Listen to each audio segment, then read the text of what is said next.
সামনেই বিধানসভা ভোট 2026। ঠিক তার আগে নক্ষত্র পতন ঘটল সিপিএমের অন্দরে। দল ছাড়লেন সিপিএমের তরুণ তুর্কি নেতা প্রতীকুর রহমান। প্রতীকুর রহমানের পরের গন্তব্য কোথায়?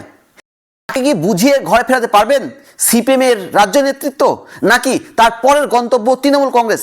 সেই নিয়ে আজকের বিশ্লেষণ। আর ভিডিওটি প্রথম থেকে শেষ পর্যন্ত দেখবেন। ভালো লাগলে লাইক, সাবস্ক্রাইব এবং শেয়ার করতে ভুলবেন না।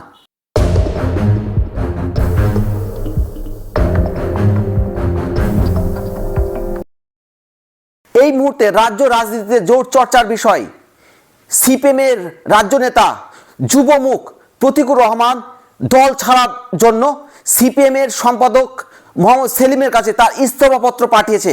আর সেই নিয়ে সোশ্যাল মিডিয়া থেকে শুরু করে রাজ্য রাজনীতিতে নতুন মোড় নিতে শুরু করেছে। আজ আলোচনা করব প্রতীকুর রহমানের দল ছাড়ার সম্ভাব্য কারণ কি। সোশ্যাল মিডিয়াতে এখন তার ইস্তফাপত্র ঘুরছে, আর সেই ইস্তফাপত্রে তিনি লিখেছেন যে জেলা এবং রাজ্য নেতৃত্বের কর্মপদ্ধতির সঙ্গে তিনি একাত্মতা প্রকাশ করতে পারছিলেন না, যার কারণে তিনি আর দলে থাকতে চাইছেন না। তাহলে কি দীর্ঘদিন ধরে তার মনের মধ্যে চাপা অসন্তোষ জমা বাঁধছিল? সেটার সূত্রপাত ঘটে ফেব্রুয়ারি মাসের শুরুতেই জনতা উন্নয়ন পার্টির নেতা হুমায়ুন কবির সঙ্গে কলকাতায় মোহাম্মদ সেলিমের বৈঠকের পরই শতরূপ ঘোষ একটি মন্তব্য করেছিলেন, সিপিএম শুধু নীতি নৈতিকতার ঠেকা নিয়ে বসে নেই। তারপর ফেসবুকে প্রতীকুর রহমান একটা পোস্ট করেন, তাতে তিনি লেখেন নীতি নৈতিকতা না থাকলে আর যাই হোক কমিউনিস্ট পার্টি হয় না। অর্থাৎ ফেসবুক যুদ্ধ শুরু হয়। প্রতীকুর রহমান কি সিপিএমে ঠিকঠাক জায়গা পাচ্ছিলেন না, না তাকে এড়িয়ে যাচ্ছিল সিপিএম নেতৃত্ব? আকাশে বাতাসে কান পাতলে শোনা যাচ্ছে যে বাংলা বাঁচাও যাত্রার সময় থেকে সিপিএমের রাজ্য নেতৃত্বের একাংশ প্রতীকুর রহমান বা প্রতীকুর রহমানের মতো সৃজন ভট্টাচার্যদের খুব একটা গুরুত্ব দিচ্ছিলেন না। গত লোকসভা নির্বাচনে অভিষেক বন্দ্যোপাধ্যায়ের বিরুদ্ধে ডায়মন্ড হারবার কেন্দ্র থেকে তিনি প্রতিদ্বন্দ্বিতা করেন। এমনকি দলের দুর্দিনে তিনি সৈনিক হয়ে লড়াই চালিয়ে গেছেন দাঁতে দাঁত চেপে। আর যদি এটা হয় যে তিনি দলে সেইভাবে গুরুত্ব পাচ্ছিলেন না, তাহলে চাপা অসন্তোষ হওয়া স্বাভাবিক। দ্বিতীয়ত, যে ইস্তফাপত্র সোশ্যাল মিডিয়ায় ঘুরছে সেই ইস্তফাপত্র কোনো প্রেস রিলিজ নয়, কিন্তু সোশ্যাল মিডিয়ায় ঘুরছে। সেটা সিপিএমের পার্টি বা সিপিএম পার্টির সম্পাদককে তিনি সেটা হয়তো পেশ করেছেন। আর সেই ইস্তফাপত্র কিভাবে সোশ্যাল মিডিয়ায় ছয়লাভ হলো?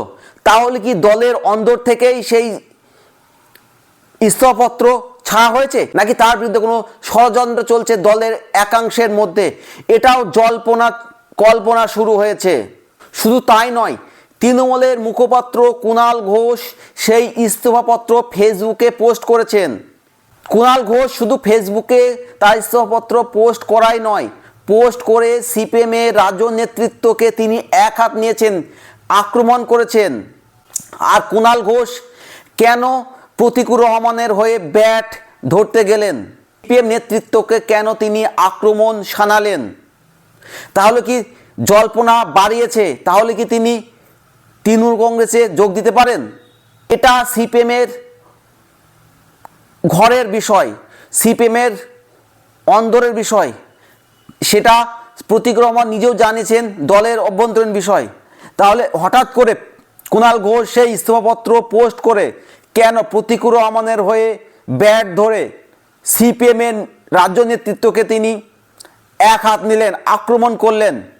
অর্থাৎ তৃণমূলের এখন নজর কি প্রতীকুর রহমানের দিকে? আর প্রতীকুর রহমান কি পা বাড়িয়ে আছে?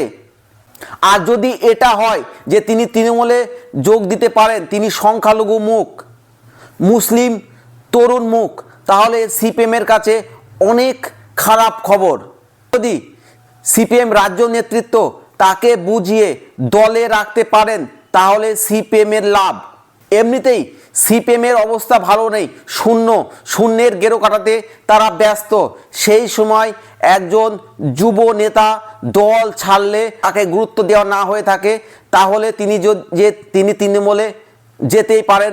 না যাওয়াটা অবিশ্বাস্য কিছু নয়, কারণ বাংলা রাজনীতিতে বা ভারতীয় রাজনীতিতে এক দল থেকে আরেক দল অর্থাৎ জার্সি বদলের রাজনীতি হয়েই থাকে।